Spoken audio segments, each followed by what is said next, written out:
Se tem um restaurante onde vale a pena ficar olhando para o teto, é o do meu convidado de hoje. Retroiluminado, ele muda sempre que um novo menu degustação entra em cena. O menu atual, batizado de Terra Altar, presta tributo à Chapada Diamantina. Daí os belos bordados exibidos atualmente pelo teto do restaurante, que remetem a lendas, alimentos e festividades da Chapada Diamantina. Eu estou falando do Notier, o restaurante mais sofisticado do espaço Priceless, na cobertura do Shopping Light, em São Paulo. O outro restaurante é o Abaru, mais informal, também comandado pelo meu convidado de hoje, o paraibano Onildo Rocha.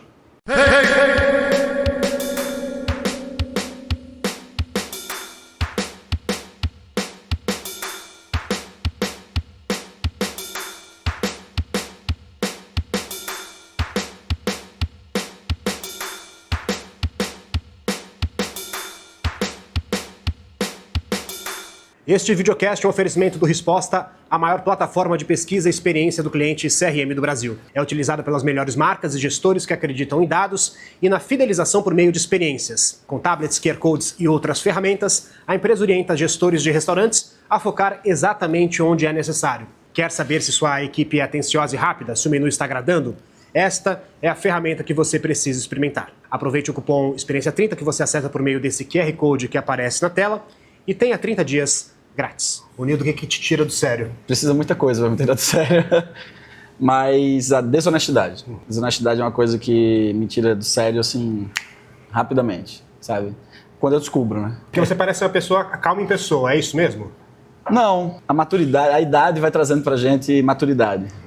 Então, comecei a entender que eu preciso respirar mais, escutar mais, para poder entender o contexto geral. Assim como eu posso ter um ímpeto de falar alguma coisa, as pessoas também têm. Então eu escuto e aí tento interferir só depois que tiver uma conclusão. Isso pode trazer um ar de tranquilidade. Mas eu sou hiperativo, assim, absurdo, desde criança. E isso que me levou, eu acho, até onde estou aqui hoje, né? Essa coisa de não estar conformado com nada, sempre estou querendo algo diferente. Mas o que me tira do sério é isso, cara, é a desonestidade. A honestidade é uma coisa que me leva, é o pilar, sabe? Falar falta de profissionalismo, ou o cara que não é profissional, o cara que não é... Antes de tudo vem uma honestidade. Se eu não sou profissional, é que eu não estou sendo honesto. Ou comigo mesmo, ou com a empresa, ou com o meu colega, ou com alguém. Então, a honestidade é uma coisa que me tira de sério. Essa hiperatividade que você falou, de alguma forma você acha que ela foi positiva e importante para você ter restaurantes, por exemplo, em 3 estados? São 2 fatores importantes para que eu tenha esses restaurantes. A hiperatividade e acreditar em pessoas. Porque eu preciso de pessoas para que isso seja feito e que as pessoas estejam ali defendendo o meu ideal, o meu pensamento, né? Pessoas que acreditem em mim. Mas a hiperatividade, sim, ela me trouxe muitas coisas incríveis e também, óbvio, a parte ruim, né, que você sofre porque você quer que as pessoas ajam assim, numa agilidade, numa rapidez e que nem sempre é o que a pessoa está pronta para trazer para você. E agir, imagino, da forma como você gostaria que você agiria, é isso? Há 20 anos atrás, sim. Agora eu entendo. Né? Eu quero que haja, mas eu entendo que a pessoa tem uma ação que é dela. Né? E isso é uma coisa legal. Eu aprendi a entender e aí depois ir dirigindo isso. Sabe? Eu deixo a pessoa... Uma coisa assim, certa na minha gestão é que as pessoas têm voz. Os líderes têm que ter voz. Eles têm que ter liberdade de poder escolher e poder dar um caminho. E eu deixo isso muito livre. E se eu acho que o caminho não foi exatamente como eu gostaria, eu não interrompo esse caminho. Eu deixo seguir e vou dando exemplos de como se outro caminho pudesse trazer coisas melhores. Então foi uma coisa que eu fui aprendendo com o tempo. Né? Mas para um hiperativo, imagina, cara, esperar isso. Eu esperava e já tinha um ímpeto de dizer, tá errado. E isso eu notei com o tempo que isso travava as pessoas. As pessoas não estavam mais querendo tomar atitudes porque falavam, não sei, sabe? E outra coisa, tome uma atitude como o chefe tomaria. Não, cara, tome uma atitude como você acha que deve. Usando o exemplo de como eu poderia ter resolvido esse problema. Mas você está resolvendo, é seu esse problema. né? Então, é nosso, na verdade, no fim. Mas naquele momento da decisão é dele. Então, eu deixo muito isso acontecer, escuto muito e depois vou conversando e vendo outros caminhos, conscientizando e não doutrinando, sabe? Eu acho que é a coisa de conscientizar. A gente tem que conversar e chegar num acordo entre eu e o gestor do lugar e o líder do lugar de que o melhor caminho é aquele. Delegar para você foi fácil? Hoje é bem mais fácil. Não foi. Eu passei, da minha carreira, eu tenho 26 anos de cozinha. Desses 26 anos, 8 foram dentro da cozinha todos os dias, almoço e jantar. Então, era uma coisa alucinada de que eu estava num momento que eu não quero voltar para esse momento, não me enxergo mais nesse lugar, não pela carga pela carga de trabalho, mas pela forma que eu lidava com isso. Eu era extremamente grosseiro, extremamente autoritário, não acreditava que ninguém poderia fazer o trabalho melhor do que se eu estivesse lá, ou melhor do que eu. E eu falo tranquilamente sobre isso, porque é um passado que não me ensinou muito, mas é um passado que está distante de mim hoje. E engraçado que essa nova geração de cozinheiros que trabalham comigo, quando tem alguém que trabalha comigo até hoje, eu tenho pessoas que trabalham comigo na Paraíba há 18 anos, há 20 anos, e elas dão esse depoimento de como o chefe era antes, eu não consigo acreditar, não consigo enxergar você dessa forma. Como é que é para você se ver nessa época, assim, repensar essa época? Sofrido, era uma época de sofrimento, assim, que eu 98% do meu tempo era para o trabalho e eu não tinha nada no entorno que eu pudesse enxergar a menos que o trabalho. Então, hoje eu tenho 75% desse tempo para o trabalho e vivo muito bem com isso. Não dá para dizer que é 50%, não existe. Sim. Porque por mais que eu não esteja trabalhando, que eu esteja numa praia, o celular está ali, qualquer pessoa pode me acionar de qualquer operação minha que existir, porque é isso, eu preciso estar ali tendo... Eu tenho essa possibilidade, eu sou um cara privilegiado de ter essa possibilidade de não estar preso na operação como um pilar. Porque tenho líderes incríveis em todas as... Mas sempre foi assim? Não, óbvio que não. Imagina, óbvio que não. E para chegar a ser assim foi um aprendizado de longo tempo, né? Hoje eu tenho minha filha dentro da Operação da Paraíba. A filha tem 22 anos, ela vai fazer 22, mas eu já falo que ela tem 22. Na verdade, ela tem 42 de cabeça. E é muito emocionante para mim ver ela agindo na empresa que ela nasceu, né? Que fez o aniversário de 4 anos de idade dela, de 5, porque lá é uma empresa de eventos. Sim. Fez os 15 anos dela e ela hoje está liderando essa equipe. E eu me enxergo, a gente é muito parecido e eu fico assustado como ela me observou durante todos esses anos, né? Se você me pergunta como você se enxerga hoje, eu falo, pergunta pra minha filha, é ela.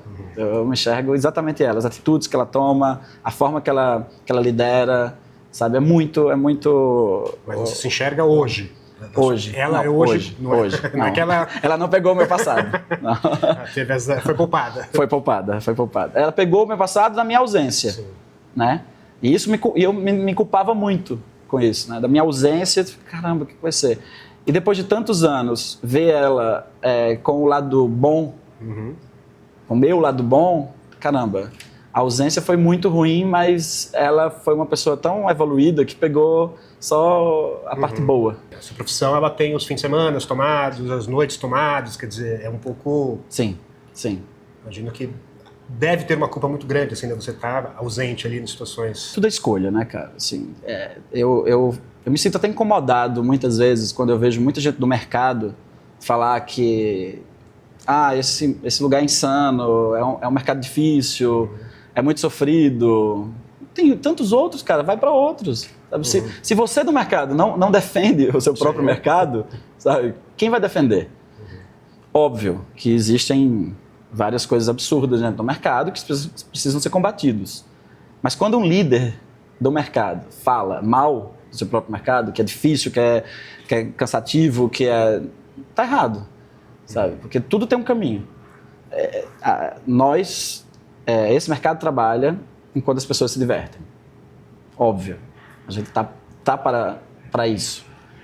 Se eu não consigo encontrar um caminho de que todos tenham o seu tempo de diversão, eu não vou ter um bom serviço, eu não vou ter um lugar que possa ser, que entregue o melhor.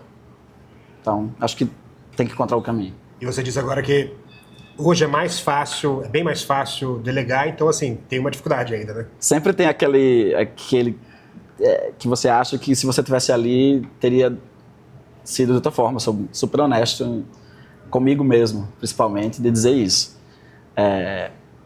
Óbvio que tem várias situações que eu falo, pô, se eu tivesse lá, eu acho que eu teria... Mas aí já vem eu acho, não vem a coisa certeza. Tipo, eu teria resolvido. Não sei, eu acho que poderia ser. Então, quando vem esse acho, eu já me curei muito de muita coisa. Sim. Como é que é trabalhar com você? Nossa, aí a gente vai ter que chamar a galera ali para perguntar. Como é que você acha? Eu acho que se me entende, que eu vou te contar uma coisa agora que pode explicar um pouco melhor. Na Paraíba, foi onde eu empreendi, onde eu comecei, né, como profissional. Chegou um momento que eu tinha quase 114 colaboradores dentro das 3 empresas que a gente tinha lá. Só na Paraíba? Só na Paraíba. E eu chamei o RH para uma reunião, coloquei uma regra. Eu falei, nenhum funcionário que sair tem volta. A gente não recontrata. Isso não se aplicaria em nada nesse momento, hoje, aqui em São Paulo. E eu cheguei em São Paulo com essa regra. Saiu, eu não recontrato. O que te motivou a tomar essa atitude? De não recontratar? Um mercado muito pequeno, uma cidade extremamente menor do que São Paulo, que eu batalhava muito para conseguir um profissional ou para fazer aquele profissional se tornar o que eu precisava naquele momento. Então, e eu estava nesse período de todos os dias na cozinha, 22 horas disponíveis. E aí ou qualquer outra pessoa do mercado, concorrente, fazia uma proposta tipo 10% a mais, o cara ia. E o cara ia porque não tinha o que perder, óbvio. Ele aprendia, ele ia lá, via o que ia dar, não dava certo e ele voltava. Mas ele me abandonava durante um período. Ele me deixava na mão, porque esse é um problema constante que as pessoas não sabem, não é honesto, porque não é profissional, não é honesto o suficiente para saber que ele ocupa um lugar naquele espaço e que quando ele deixa aquele lugar, aquilo causa um prejuízo, né? De certa forma. Então o cara me deixava, ia lá, testava, não voltava, tinha a porta aberta. A partir do momento que ele precisava pensar 3 vezes, porque ele sabia que ele não poderia voltar, tanto era bom para ele, porque a escolha teria que ser mais bem feita, ele estudava mais o lugar para onde ele estava indo, quanto para mim. Que tipo, se o cara saiu é porque realmente ele sabe que a nossa empresa não está sendo boa o suficiente para ele. Ok. Passado, mas aquilo conseguiu estancar um pouco essa... Totalmente. Conseguiu estancar muito. As pessoas que a gente perdiam, a gente avaliava internamente. Onde a gente estava errando. Sim. Né? E sempre que você perde algo, você perde alguém. Então, algum problema existe naquela comunidade ali que está deixando a pessoa ir para outro lugar. E eu sempre gosto muito de escutar isso. Você está saindo por quê? Porque eu preciso preservar quem está na casa. Daquele sentimento da pessoa que está saindo. Venho para São Paulo, começo com essa regra. A vinda para São Paulo foram várias porradas, mas uma delas foi aprender essa. E hoje, a gente tem 3 anos e pouco de restaurante, hoje a gente está tendo uma leva de volta de cozinheiros e de líderes que abriram a casa com a gente. Que certo momento... Mas aí você abandonou essa regra lá pelas tantas. Abandonei essa regra e vi que era muito legal e está sendo muito legal receber cozinheiros e líderes, alguns cozinheiros, tipo, auxiliares de cozinha, que saíram daqui como auxiliares e voltaram como líder e estão voltando. E voltando assim, chefe, me dá oportunidade, porque naquele momento eu não entendia a sua forma de trabalhar e eu achava que estava errado e saí. E fui para o mundo e estou voltando. Cara, isso é muito bom, você ter as pessoas de volta, porque a pessoa volta com outra cabeça. Então, E aí no grupo inteiro a regra existe ou acabou? no grupo inteiro a regra existe de que pode voltar. Pode voltar agora. Pode. Né? Mas desde que saiba sair. Agora é um outra... Sem te tirar do sério. É outra lição. Não é nem me tirar do sério. Honestidade. É isso, sabe? É de você sair claramente, saber sair. Sabe assim, não é o momento, e ser certo com as suas, com a devolutiva que você está tendo, né? Por que você está saindo? Porque às vezes, não, porque eu estou com problema com meu filho, com a minha família, uma coisa só para disfarçar, mas não diz o que está realmente acontecendo na empresa. Eu preciso saber exatamente por que você está saindo. Isso faz a gente reconstruir. Então, você recebi uma proposta do fulano. Recebi uma proposta do fulano, é mais atraente, vou ter mais folga, não vou trabalhar final de semana. Eu tenho uma ex-subchefe, uma ex-chefe executiva nossa, que é uma pessoa assim, que eu levo para a vida, uma amigona, uma incrível, que ela foi a pessoa que mais me ensinou aqui dentro. Assim. Primeiro que ela é uma pessoa que foi chefe de todos os grandes chefes hoje no mercado, qualquer nome que você possa imaginar, Michelin ou não sei o que, ela foi chefe dessas pessoas. Essas pessoas foram estagiários dela. Eu falo que ela é um dinossauro do gastronomia.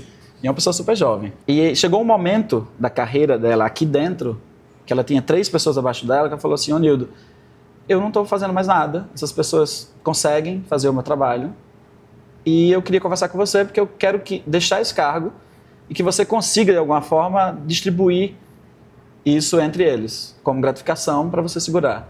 Assim, essa pessoa mora no meu coração sempre, não tem como. A pessoa mais sábia e de maior entrega que pode ter passado por aqui ou pela minha vida, né? De não ter esse sentimento de posse do cargo ou de ficar trabalhando com o trabalho dos outros, ficar ganhando pelo trabalho dos outros. Ela foi tão boa que ela ensinou aos outros líderes, sublíderes, e ela já não tinha mais função. A função dela era mentorar, que era uma coisa que eu poderia fazer tranquilamente. Os caras estavam prontos. E você abrir mão disso, entregar e sair e procurar outro lugar... Qual é o nome dela? Bianca. E é uma pessoa que me ensinou pra caramba. Assim. Ficou pra mim, como sempre, guardado. E Nildo, qual foram essas porradas que você tomou ao chegar em São Paulo? Cara, inúmeras. Assim, não ser compreendido muitas vezes pela minha forma de falar. Desde a obra, eu falo de uma forma muito mais incisiva. Assim, então, eu não tinha esse polimento de dizer, olha, eu estou achando que você poderia ser melhor. Tá? Então, por exemplo, a exaustão da cozinha subiu e desceu 4 vezes porque as pessoas não checavam o que estava instalado por dentro. Um momento que eu falei, cara, você não trabalha com isso. Eu contratei a melhor empresa que poderia ter de exaustão. Então, assim, eu era muito incisivo. Então, as pessoas estranhavam. E eu acho que uma das que me deixou mais pensativo foi... Quando eu morava na Paraíba e eu tinha um restaurante na Paraíba, eu tinha muitos amigos em São Paulo, muitos chefes, muitas pessoas, quando eu chegava todo mundo. E depois que eu vi para São Paulo e tinha um negócio em São Paulo, eu comecei a descobrir que nem todos eram meus amigos e alguns se afastaram porque se sentiam uma concorrência ou sei lá o quê. Enciumados, talvez? Talvez sim. Eu nunca, assim, apesar de ser um cara que quero sempre fazer o melhor, eu faço o melhor para mim e para minha equipe e isso traz um certo resultado. Mas nunca eu nunca vou, por exemplo, essas coisas de prêmios. Eu não trabalho para o prêmio. Eu não posso ser desonesto em dizer que o prêmio não é bom e que a gente não tem um certo foco. Mas não adianta de nada você ter prêmio e ter casa vazia. O meu maior prêmio é casa cheia. Então, a gente trabalha, óbvio, com uma luz no fim do túnel, porque o prêmio nos traz também clientes, mas não é focado nisso. A gente trabalha focado na equipe, nos funcionários e na qualidade de entrega. E nos trouxe muitos, assim, desde do primeiro ano que a gente abriu a operação, a gente ganhou ou foi indicado a todos os prêmios que existem no Brasil. Não ganhamos todos, mas fomos indicados. Então, ser indicado também para mim é ser visto. Sim. Tá? Então, isso acho que gerou... Eu tomei o lugar de alguém que estava na cidade e que eu estava fora. E que eu não tinha acesso a esse tipo de prêmio. Esse é o pensamento que eu acredito que está na cabeça dessas pessoas. Mas tá tudo certo. Como é que você acha que as pessoas, de maneira geral, enxergam a comida nordestina? As pessoas enxergam como uma comida pesada, né? Muito difícil, porque tirando a carne de sol, né, e o feijão verde, tal, tem muita coisa de víscera, né? A buchada é um grande mito, né? Sim. Então, enxerga como uma comida muito pesada, com muito tempero, muito difícil de entender, né? Muito gordurosa, mas tudo isso tem um sentido, né? Sim. O sertanejo, porque o Nordeste é dividido em várias regiões, tem essa coisa brasileira de generalizar. Sim. Né? O litoral se alimenta de uma forma, o interior de outra forma. Dentro do interior tem várias sub-regiões. E quando a gente fala de sertão, é um lugar muito árido, né? De trabalho muito intenso, muito sol. E as pessoas precisam se alimentar de muita proteína e muita gordura. E açúcar. Então a rapadura, as vísceras, a gordura, coisas sustentam essas pessoas. No litoral é um alimento completamente diferente. Então, a comida nordestina, a comida brasileira não é entendida pelo próprio brasileiro ainda. Sim. Né? Existe uma mania de querer direcionar, de querer dirigir. O que representa, qual prato representa a comida brasileira? Não existe. O que você faz? Você usa ingredientes brasileiros, regionais, não só do Nordeste, mas trazendo muito para cima, o que seria a alta gastronomia, né? Essa relação desses dois universos, tem um conflito? O conflito com a comida... A alta gastronomia e a comida regional. Existe um conflito das pessoas quererem fazer com que a comida brasileira caricata, né, ela seja representativa. Ela representa a cultura de um povo, a cultura de um lugar, mas a gente precisa trazer a comida para a alta gastronomia com uma outra essência. Quando eu comecei a cozinhar na Paraíba, eu não queria fazer uma comida internacional. A minha base de escola era francesa, eu não queria fazer uma cozinha francesa na Paraíba. Uhum. Mas eu também não queria deixar a minha cultura do lado. Então, eu queria cozinhar ingredientes nordestinos, embasado na cultura nordestina, mas dentro da metodologia francesa. Era uma piração no momento, era difícil as pessoas entenderem isso. Abri um restaurante, chamava Cozinha Hot. Esse restaurante... Os 2 primeiros anos foram prejuízos mensais absurdos, porque 2 anos. Se eu tivesse investidor, eu não estava aberto. Eu investia no meu próprio sonho e de querer e de acreditar que um dia... O que você acha que não vingava? Não vingava porque as pessoas não queriam comer a própria comida em um restaurante chique. Se for para comer comida regional, eu vou para um restaurante regional, que tem mesa de barro, bancão, tá tudo certo. Coberta de palha. Eu não vou para um restaurante abrir um vinho para comer feijão verde, comer... caranguejo, comer carne de sol. Custou as pessoas entenderem isso, mas eu sou um cara, um romântico otimista. eu acredito muito e eu vejo que aquilo tem fundamento e vou muito além. E começaram aí alguns jornalistas do Rio, São Paulo, de veículos mais importantes, assim, não importantes, mas de veículos de maior visibilidade. Sim. E começaram a entender isso e a escrever sobre isso. E aí começaram a sair matérias nacionais sobre um restaurante lá na Paraíba, em João Pessoa. Então, teve o respaldo nacional primeiro para o local. Isso me doeu muito tempo falar sobre isso, porque, cara, assim, você precisa de um respaldo. Sim, precisa. Dito isso, os prêmios. Né? O que é prêmio? É isso. É alguém que tem a vivência daquilo, te dar um lugar das pessoas entenderem que você é bom. E os clientes virem para provar isso. Então, o que aconteceu foi isso, mas as matérias que saíam nacionalmente falavam de uma cozinha contemporânea, de uma cozinha franco-nordestina, e eu não me identificava naqueles rótulos todos. E eu falava, cara, não é um problema do jornalista, é um problema meu. Eu não consegui passar a minha identidade. Porque se me perguntar qual a identidade, qual cozinha que você faz, eu não sei dizer se é contemporânea, se é nordestina, se é alta gastronomia, que também é uma coisa que me incomoda até hoje, essa alta gastronomia. Então eu comecei a estudar. E por que te incomoda? Porque depende muito do ponto de vista. A alta gastronomia por quê? Onde ela está no topo? No topo de quem? Para quem? Em que ponto de vista? Para mim, a alta gastronomia é uma comida bem feita. Ela não precisa ter todo esse métier que a alta gastronomia precisa ter. Comida bem feita. Eu posso comer uma alta gastronomia na casa da minha avó. Quer dizer, sempre comi na casa da minha avó uma alta gastronomia. Sim. Não é só o preço também, né? Não é só preço, não é o entorno, sabe? É a qualidade, é o que leva ao alto. Existe o termo, mas não aplicado para a forma que é aplicado, com todo esse contexto no entorno. Mas também não adianta contestar, porque é uma coisa do mercado que vai existir, que tudo bem. Mas aí você cunhou o termo de gastronomia armorial, né? O que é isso? Fui buscar uma identidade para mim. Eu precisava entender. E eu sempre li muito Ariano Suassuna e tive a oportunidade de conhecê-lo e de conversar com ele. Mas não sabia da existência do Manifesto Armorial, né? Que é o movimento armorial, até então. E quando eu descobri, foi libertador para mim. Quando eu comecei a ler aquilo, comecei a procurar mais sobre aquilo, eu falei, cara, mas é o que eu faço, sabe? Enaltecer, tirar do cotidiano tradicional e levar para um outro lugar, sabe? Um outro contexto, dentro da mesma cultura.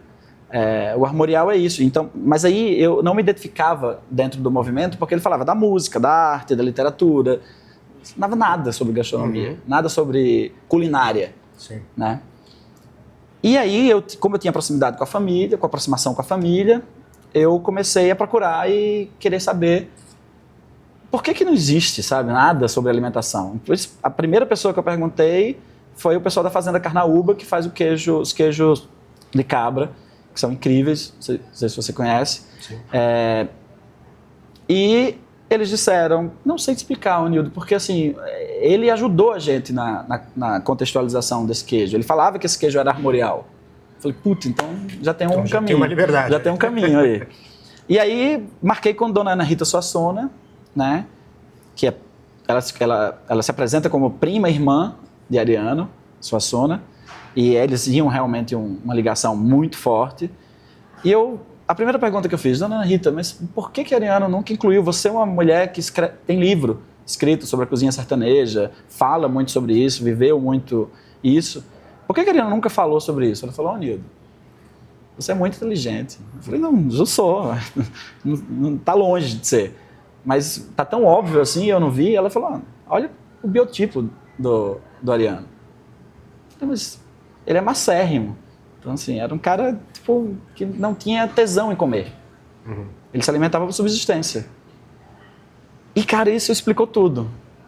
E qualquer ato artístico, ele vem muito do tesão que você tem por o que você fala. Principalmente o Ariano. Um cara que falava muito sobre o cotidiano nordestino, mas a alimentação não fazia parte do cotidiano dele. Quer dizer, a alimentação fazia parte do cotidiano dele, mas não tinha esse fascínio pela comida. E aí eu falei, então será que eu posso falar que eu faço uma cozinha armorial? Aí ela, óbvio, olha que lindo isso, não sei o quê. E a gente começou a debater sobre isso. Eu falei, mas eu não tô acreditando ainda que é uma coisa tão simples, ninguém nunca abordou esse tema, ninguém nunca entrou por esse caminho. Ela falou, ô Nildo, isso é muito forte e a gente tem que estudar mais sobre isso, fazer isso acontecer. Começamos a conversar sobre isso. E a gente apresentou pela primeira vez o termo, eu e Dona Ana Rita, no Mesa Tendências, a gente apresentou o Cozinha Armorial. E fundamentamos toda a estrutura do que a gente estava fazendo. E muita gente se identificou, porque muita gente já fazia essa cozinha. E hoje é muito gratificante. Você vê nas academias, eu recebo muita mensagem, muito e-mail de trabalhos de finalização de curso com a cozinha armorial. Como é que você resume a cozinha armorial para quem não entende do que se trata? A cozinha armorial é tudo que você coloca como... tudo que você junta do cotidiano, cultura. E não é só nordestina, tá? O Ariano tinha uma fala de dizer que o armorial era brasileiro, era internacional. É o ato, né? Não é dentro. Ele saiu do contexto nordestino, da defesa dessa cultura nordestina, mas ele abrange todos os lugares. É a defesa, o armorial, a cozinha armorial é você defender uma cozinha legítima, um ingrediente legítimo de qualquer região, né? Colocar ele como protagonista da história, como sair do popular e elevar para o erudito. É isso. É você dar luz, valorizar aquilo da melhor forma possível, né? E eu fazia isso, que eu levava para a mesa de um restaurante chique. Por outro lado, até acho que não menosprezar aquele ingrediente local, né? Exatamente, não menosprezar. Eu acho que é o que mais define. É você saber entender aquele ingrediente e colocar no lugar dele, né? No lugar que ele merece. E hoje a gente tem um dos maiores representantes da gastronomia brasileira, o cara que levou primeiro a gastronomia brasileira da forma que hoje a gente leva internacionalmente falando, que é o Alex Atala. Hoje o Dom, com 25 anos, né, difícil um restaurante... Homenageando Suassuna. Homenageando Suassuna e trazendo à tona essa cozinha armorial. E sim, isso é incrível, né? É um cara que, quando eu comecei a estudar, já brilhava muito. Então, a gente tem muita inspiração. No Notier, todo menu de degustação é precedido por uma expedição. Isso. E também, imagino, com uma série de brainstorms, né, entre você e sua equipe, né? Imagino que para um chefe isso é um privilégio, né? Você poder ter essa disponibilidade, né? Um super privilégio. E essa possibilidade de poder estudar o Brasil em loco, né? Isso é raro. E a gente faz isso de uma forma muito clara. Eu trago... A gente tem dentro para que a gente faça essa viagem, a gente tem uma jornalista gastronômica, um antropólogo, um geógrafo, um historiador e todo o pessoal de base que faz a coisa acontecer. São muitas pessoas envolvidas. Eu sugiro uma região e só uma única vez que eu sugeri uma região e foi a região que eu sugeri. Todas as outras, eles fazem um estudo maior, trazem para a mesa e a gente vê possibilidades infinitas. Então, é um privilégio, realmente, uma coisa é você fazer estudos pontuais. E uma outra coisa é o que esse projeto me possibilita, de eu ir até o lugar e vivenciar aquilo durante 15 ou 20 dias, documentando tudo, todos os dias. Em vídeo, em foto, em textos e presencialmente, nos sentidos, né?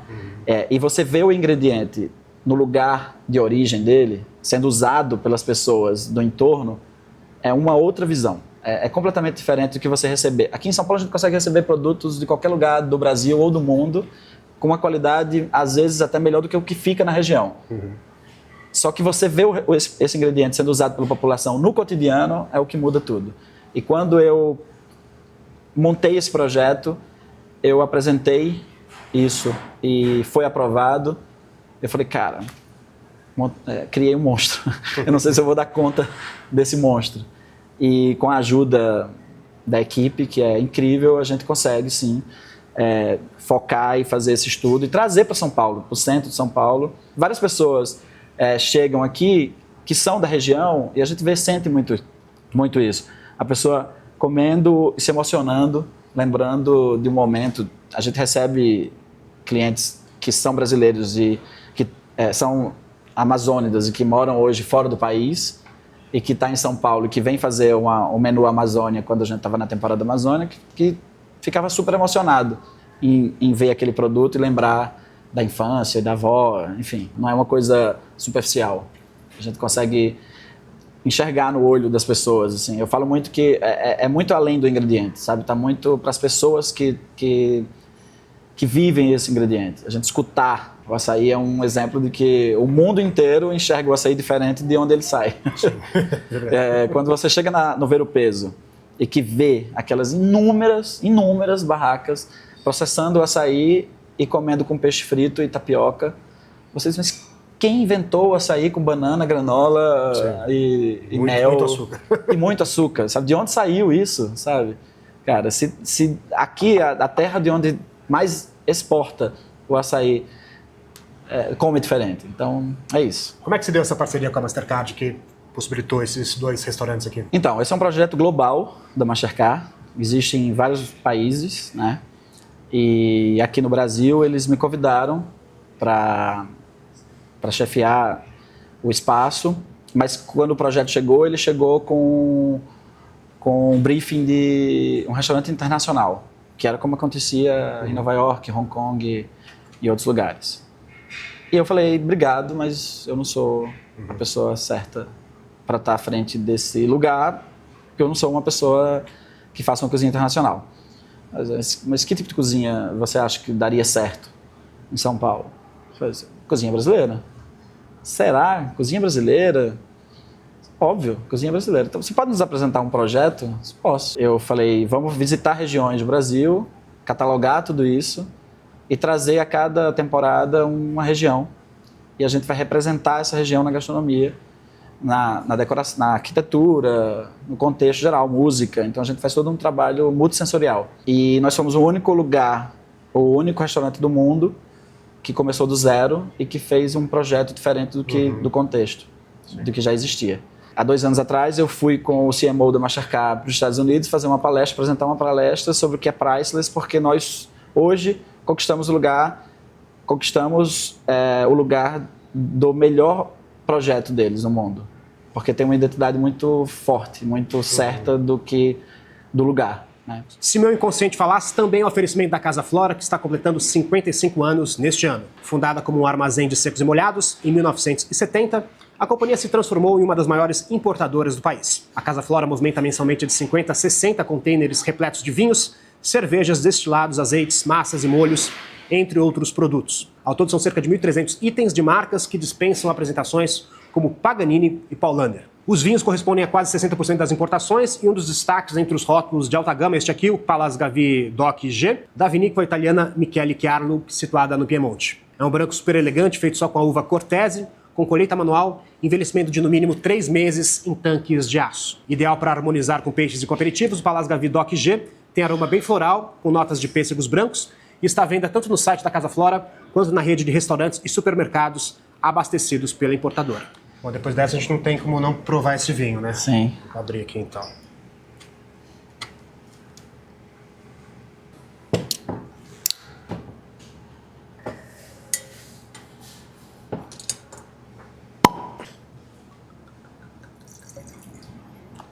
As honras, por favor.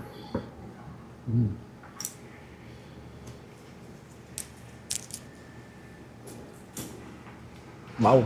Aprovado? Muito bom.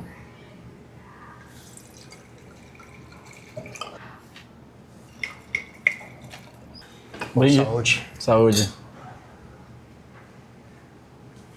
Do fresco, não? Muito. Você costuma associar o quê? Quando você pensa em vinho branco, o que vem na sua cabeça? Assim, a primeira coisa que vem na sua cabeça? Frescor. Né, sempre. Eu desenvolvi ou descobri uma intolerância a tanino. Então, eu já bebia muito pouco vinho tinto e agora eu tenho que diminuir ainda mais.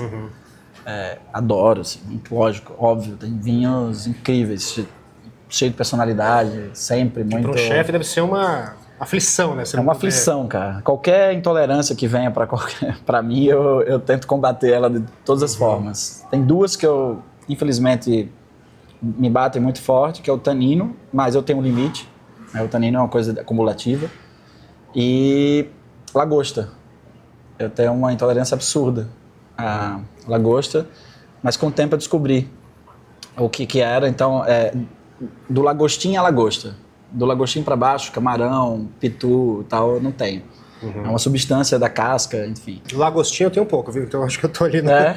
Pois é, então, é a única intolerância, assim, alérgica. Mas tem muita gente que hoje que tem preferido vinhos brancos aos vinhos tintos. Até assim, vinho branco ok, toma, adora, mas vinho tinto ela prefere não tomar, né? O Brasil é um país tropical, então já traz um pouco disso, né? O vinho branco, ele tem essa leveza, essa facilidade de você ter uma quantidade de ml também maior. Então, eu acho que é o que traz mais. Eu, particularmente, amo vinho branco, mas os tintos também apertam o coração. Eu tenho essa intolerância de não poder beber tanto, mas eu sempre tô ali provando e sentindo os aromas e tá... E qual é o papel dos vinhos na sua vida? Eu aprendi com o tempo, né? E eu tive um grande mestre que foi maître do Chef Laurent, que é o meu mestre na cozinha, que é o Otoniel. O Otoniel trabalhou mais de 11 anos com o chefe Laurent e trabalhou no Lyon, em Bocuse. Então ele encontrou o Laurent no Rio de Janeiro quando o Laurent chegou. Então eles têm uma história linda juntos. E quando eu abri o restaurante, o Cozinha Hot em João Pessoa, com 2 meses depois, eu vim para São Paulo fazer um trabalho com o chefe Laurent e falei, cara, eu vou desistir. Eu vou fechar, não dou conta. Sim. Eu estou trabalhando insanamente, não consigo ninguém que trabalhe. Ele falou, calma, eu vou ter um paraibano que está em Recife e que eu vou indicar para você. E era o Otoniel. E entre milhões de coisas que ele me ensinou, uma delas foi o vinho. Ele é um apaixonado pelo vinho e sempre ele estava numa taça, sempre 2 ou 3 taças para a cozinha e fazer assim, chefe, você não pode soltar esse prato se não provar esse vinho. E ele foi me doutrinando ali na coisa do vinho. Então, graças a ele, hoje eu tenho uma basezinha boa de vinho. E o que você gosta mais de harmonizar com vinho branco? Desde um peixe muito fresco, algo com água de tomate, um crustáceo, um caranguejo, um siri. A harmonização ela vem por contraste ou por similaridade. Então, sim, eu adoro por contraste. Então, eu gosto desse combate, sabe? De que a comida traz uma porrada e o vinho dá uma aliviada, ou o contrário. E aqui imagino como vocês trazem ingredientes muito, pelo menos para o paulistano, muito fora do comum, assim, deve ser um desafio muito legal, assim, né? De você pensar harmonizações diferentes e não só aquela coisa tradicional, né? Do peixe com vinho branco, tinto com a carne. Super. Hoje quem faz a nossa carta é a Cássia e a Dani Bravin. E é divertidíssimo, assim, quando a gente muda o menu. Agora a gente está mudando o menu, que há mais 2 semanas, dentro do mesmo tema, mas a gente muda o menu. Então a gente faz, várias noites de degustação para poder chegar no ideal, né? Então, eu trago, são várias pessoas, além do maître, do chefe, dos cozinheiros e delas, e garçons, a gente traz alguns amigos, algumas pessoas, e a gente fica naquele debate ali, porque é muito pessoal também. Sim. Né? Você tem a técnica da harmonização e você tem o que pega você no pessoal. Então a gente faz a nossa harmonização, cara, é incrível. Sempre que algum chefe comenta esse tipo de evento, assim, o pessoal fala, nossa, deve ser a coisa mais legal do mundo. É a coisa mais legal do mundo, esse momento de você estar Não, então... é um misto de legal e angústia. Pra de fora é legal, mas pra é um misto de legal e angústia. É angustiante você encontrar a forma correta de trazer para o cliente. Né? O ponto final disso tudo, dessa reunião, é a gente trazer uma experiência incrível para o cliente. E a gente traz a harmonização, né, o que está fechado, mas qualquer contestação do cliente, o sommelier e o maître, ele tem mais outras 2 opções que ele pode trazer. As cartas na manga ali. As cartas na manga, que é isso, sabe? Assim, o que eu falo aqui sobre hospitalidade é de você acolher o cliente da melhor forma possível. Ok, isso é básico. Mas como assim acolher? É acolher. É ter isso. É você ter um vinho estipulado pela empresa, de que é o vinho que vai harmonizar, mas o cliente, que é a pessoa que está passando a experiência, não se identificou. Se eu continuo batendo na tecla que aquele vinho é o correto, eu não estou tendo uma hospitalidade incrível para o cliente. Então eu trago mais 2 opções e a gente contesta. Se dentro dessas 3 opções, aí ok, está tudo certo, eu não tenho como... Mas eu tenho possibilidade. Sim. É carta na manga, sempre. Mas você aqui, o Abaru é à la carte, aqui o Notier é um menu por ano. Sim.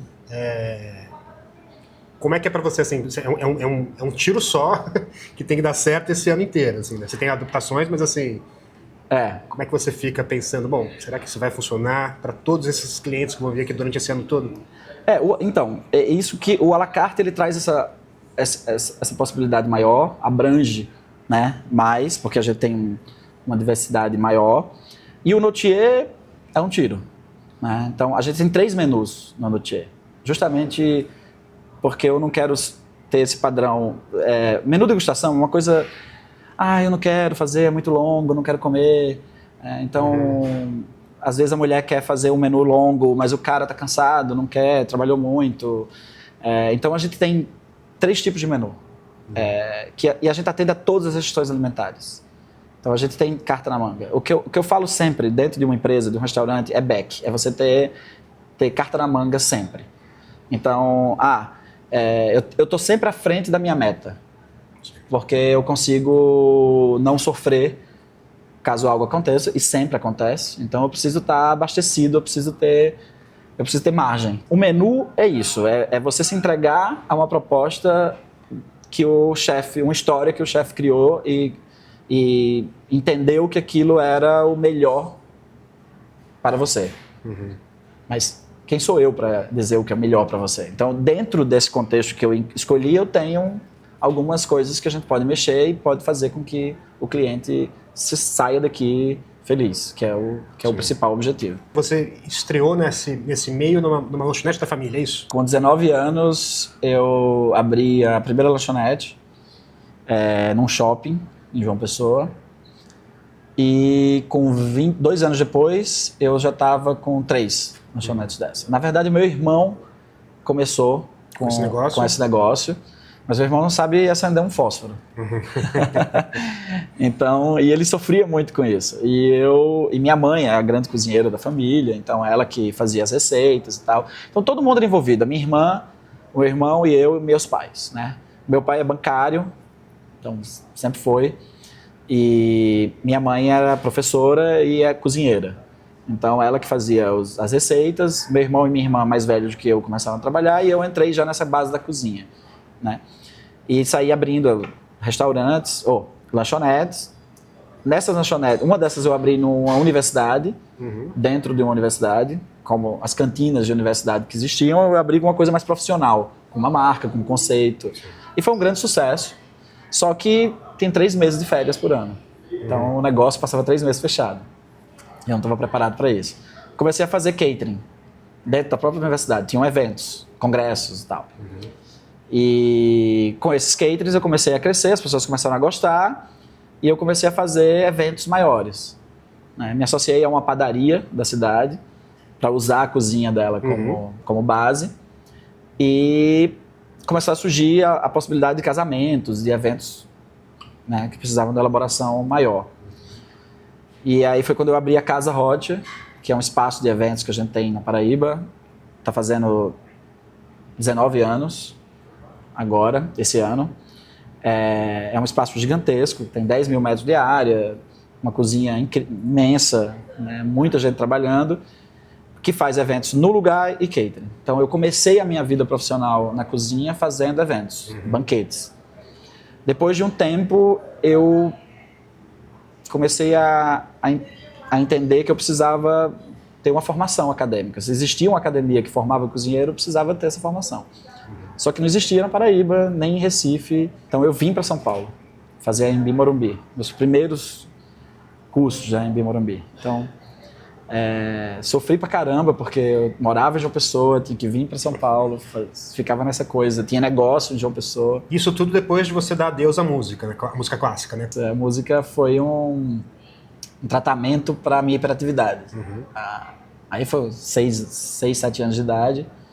A minha mãe entendeu que ela não queria me dar remédios para controlar a hiperatividade e ela quis seguir caminhos alternativos. Então, esporte, música. Me colocaram na escola de música para escolher o instrumento. Eu não queria estar ali. Eu estava porque alguém estava me mandando ir ali. E eu não conseguia escolher. Nenhum professor queria me dar aula, porque eu combatia. Tocou violino, mas você tocou outros instrumentos antes, né? Não cheguei a tocar. Me deram Testa aí. flauta doce, flauta invertida, piano. Mas ninguém tinha paciência. E aí a diretora da escola, que era maestro, quem vai dar aula sou eu. Você vai ser o meu desafio. E essa palavra desafio me pegava. Então, com 7 anos de idade, uma pessoa mais velha, que era outra coisa que me deixava num lugar de respeito, qualquer pessoa mais velha eu tinha um respeito profundo, me desafiou. Então, era desafio e uma pessoa mais velha. Então, ela falou, o instrumento que você vai tocar é violino e sou eu que vou lhe dar aula. E eu tive que ter aula de violino. Então, durante dos 7 aos 16, eu comecei com ela, 3 dias vezes a semana. Ela me mostrou depois de 3 anos, ela me mostrou um vídeo do filho dela, que tocava na Orquestra Sinfônica de Nova York. E eu não entendi qual era a posição dele, porque ele não... Eu via a orquestra, eu via todos os violinistas na orquestra, mas ele era o espala da orquestra. Então, ela me mostrou quem era e eu falei, eu quero ser igual a ele. Ela falou, você quer? Então você tem que ter aula todos os dias, menos domingo. Eu falei, tudo bem. Outro desafio. E eu comecei a ter aula todos os dias, menos domingo, e entrei na Orquestra Sinfônica Infantil da Paraíba. Eu fui conquistando esses lugares até chegar o primeiro Você virou espala. Virei espala da Orquestra Sinfônica Jovem da Paraíba. 1 ano depois ela faleceu e eu perdi total a vontade de tocar, porque na verdade eu entendi, e isso foi uma coisa que foram muitas terapias, durou muito tempo, que eu comecei a entender que eu tocava para ela, né? Então, dos meus 16 anos até 30 e poucos anos, eu não conseguia nem ir na orquestra. Eu tinha... me dava taquicardia, me dava coisas assim bem absurdas. Em qualquer orquestra? Em qualquer orquestra, porque eu ia a Casa Rocha, que fica no lado do Espaço Cultural, que é onde tem a Orquestra Sinfônica da Paraíba. E tem os ensaios. Então, e que foi um mundo que eu vivia ali dentro do Espaço Cultural. A gente tinha uma das lanchonetes. Sim. Nossa, era dentro do Espaço Cultural. Então eu tinha acesso a todos aos maestros que passavam. E foi numa época que a Orquestra Sinfônica da Paraíba era a 3ª orquestra do Brasil. Então, a gente recebia maestros de vários lugares do mundo. Então, eu vivia muito aquela... E não consegui. E teve um momento muito importante aqui em São Paulo, que foi há 2 anos atrás, que eu fui convidado pela Mastercard. Um dos projetos da Mastercard era de você assistir a Orquestra Sinfônica dentro da orquestra. E ele está aqui do lado do Teatro Municipal, só para quem não sabe. Isso, fica aqui do lado. A vista daqui, inclusive, é incrível para o teatro. E o maestro Mitsuki me falou, Leonildo, você vai ser super bem recebido, vem para a orquestra, mas eu estava com medo do que poderia me trazer. E foi muito legal. Foi depois de 30 anos, foi a primeira vez que eu voltei a sentar na minha posição da orquestra dentro de uma orquestra funcionando. E você acompanhou o concerto dentro do palco? Acompanhei o concerto dentro do palco, no meu lugar. Toquei violino, estudei violino também, depois estudei trompete. E eu lembro muito daquela de ficar aquelas horas estudando, começo, né, aquele começo bem ruinzinho, né? Como é que isso impactou a sua personalidade, a sua disciplina, e como é que, enfim, de alguma forma te ajudou com a hiperatividade? Me ajudou muito, porque eu precisava me acalmar, ou eu me focava, ou eu estava ferrado, porque aquela mulher estava ali do meu lado o tempo inteiro. E não era tipo 40 minutos, eram 2 horas de aula. E ela não queria só que eu tocasse de ouvido, ela queria que eu estudasse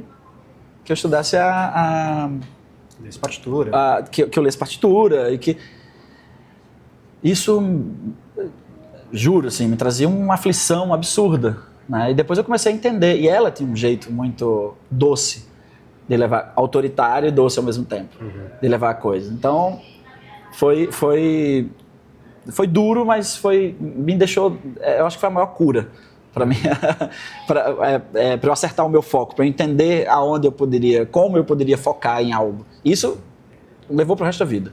Da cozinha a mesma coisa. Quando eu tô vendo outras coisas, me desfocando, eu lembro dos momentos e volto ali pro centro e continuo. Mas você chegou a pensar em trilhar carreira musical naquela época? Eu achava que sim. Eu passei, acho que 3 meses como espala. E, assim, a primeira vez, eu me tremi inteiro. Assim, era uma responsabilidade, eu me cobro muito. Então, não foi legal. Assim, esses 3 meses não foram legais. E eu acho que isso me fez, no momento que teve uma ruptura, que foi ela não existir mais, eu acho que foi um momento que eu falei assim, não quero mais isso. E é um bloqueio muito sério. Assim, eu não consigo... Não conseguia nem escutar, não conseguia ver, não conseguia tocar. Você não escutava? Eu não escutava. E bloqueio. Foram muitos anos de terapia para conseguir chegar, sentar no meu lugar, numa orquestra e ver a coisa acontecer e não ter vontade alguma de tocar. Acho lindo. Eu voltei a escutar Voltei a querer ir na orquestra e nas sinfônicas e tal, mas vontade zero de voltar. Encontrei um outro mundo que me deixou completo. Do que você mais gosta desse mundo que você trabalha? Do poder de transformação que a gente tem, sabe? Do poder de emocionar as pessoas na mesa, de surpreender, de lidar com pessoas, com a equipe, com pessoas diferentes, né? Eu sou geminiano, então eu sou muito decidido no que eu quero, mas eu adoro ter pessoas diferentes pensando na mesma coisa e organizar isso. E do que você menos gosta nesse meio? Não é só nesse meio, mas é da concorrência, da coisa de você ter que ser melhor, de ter um parâmetro, assim, de ter um ponto. Você chegou até aqui e você não é melhor que isso, você não é melhor que aquilo. Para mim não existe isso. Eu estou sendo o melhor para mim, estou sendo o melhor para o meu cliente. Eu sou feliz, cara. Então, assim, sabe, é o que importa. Eu sou muito feliz, eu sou muito realizado em todos os negócios que eu tenho. Eu me sinto... Eu falo muito para minha equipe. No dia que eu entrar aqui e não estiver me sentindo confortável ou feliz com o que eu estou fazendo, esquece. O que mais te deixa feliz na vida em geral? A transparência. Assim, volta a coisa da honestidade.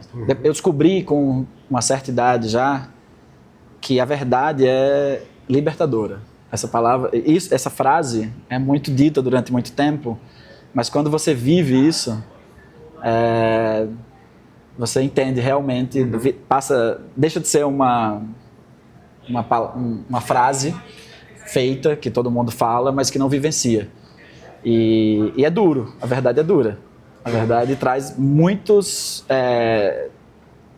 não falo problemas, mas traz muitas barreiras, porque as pessoas nem sempre são prontas para escutar a verdade.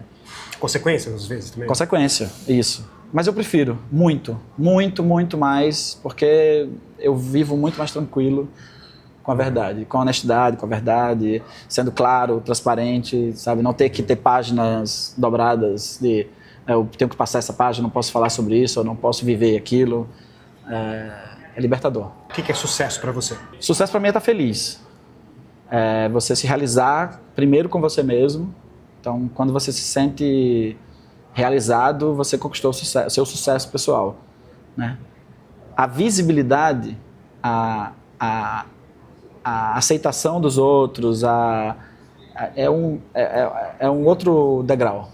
Eu acho que sucesso para mim é ser feliz com o que você faz e ter retorno da sua felicidade, em todos os aspectos. Ter retorno das pessoas, de felicidade, retorno financeiro, tudo junto. É um conjunto. A felicidade, o sucesso é um conjunto de felicidades. E agora uma pergunta do Resposta, que é um dos apoiadores desse videocast, né? Qual que é a sua estratégia para contornar deslizes no atendimento dos seus restaurantes? A verdade. Eu falo sempre para todo mundo.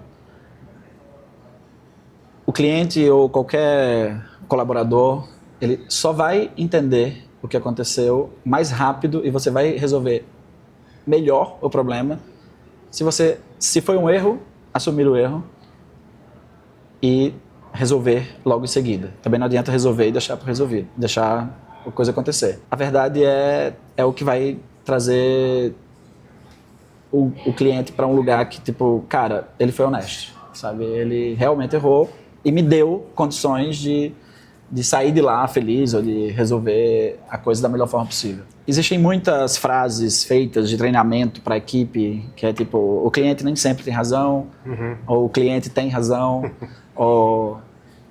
Não existe, cara. São pessoas diferentes. Às vezes o cliente tem razão e você tem que dizer, você tem razão. Olha, que desculpa. Nossa, eu não tinha entendido que... Outro dia eu fui num restaurante, não vou lembrar qual, mas demorou alguma coisa que a gente pediu assim, e a pessoa fala, nossa, eu esqueci de comandar, sei lá. Mas era tão assim, tão verdadeiro, eu falei, por que você vai... Tá bom, você releva, né? Até me surpreendeu, né? Ela não inventou uma desculpa que falou, não, olha, a cozinha, ela assumiu São duas ações. Uma é dizer a verdade, a outra é agir para que aquilo seja resolvido. Olha, eu esqueci de comandar, me desculpa, mas não vai demorar. Eu vou pessoalmente intervir com isso na cozinha. A gente é uma equipe muito unida, muito junta, e eles vão me entender o problema que eu causei, e eles vão me ajudar a solucionar esse problema. Fica tranquilo que eu vou resolver para você. Tá tomando vinho? Eu vou trazer mais uma taça de vinho para você não ficar esperar. É isso, sabe? Eu falo para minha equipe direto, isso é como você gostaria que fosse resolvido. Se coloca no lugar. A entrevista para atendimento aqui é como você gostaria de ser recebido no restaurante, e a gente cita um erro de conduta e como você resolveria esse problema e como você gostaria que você, sentado do lado do cliente, gostaria que esse problema fosse resolvido. É isso. E aí a gente contrata a pessoa dentro dessa iniciativa dela. Quando o cara faz assim, eu gostaria de que não me cobrasse a conta, essa pessoa não vai ser contratada. Porque o problema não está resolvido de você não pagar a conta. Você só cria uma bola de neve depois, às vezes. Sempre. Então, assim, o problema está resolvido num diálogo aberto, verdadeiro, que, como uma pessoa fez com você, esqueci de comandar. Desculpa, mas confia em mim que eu vou resolver isso. É trazer para você, sabe, o problema. Isso eu falo muito para todo mundo da cozinha e do... Primeiro, eu falo muito uma coisa. Você é um profissional para você. Você está trabalhando para uma empresa. Mas eu sou um profissional para mim mesmo. Eu preciso me entender como profissional e preciso ter vaidade do meu trabalho para poder ser para fora um bom profissional. Então, você primeiro tem que ser honesto com você mesmo e dizer, cara, desculpa, eu vou refazer isso aqui porque não tá bom e vou te entregar o melhor.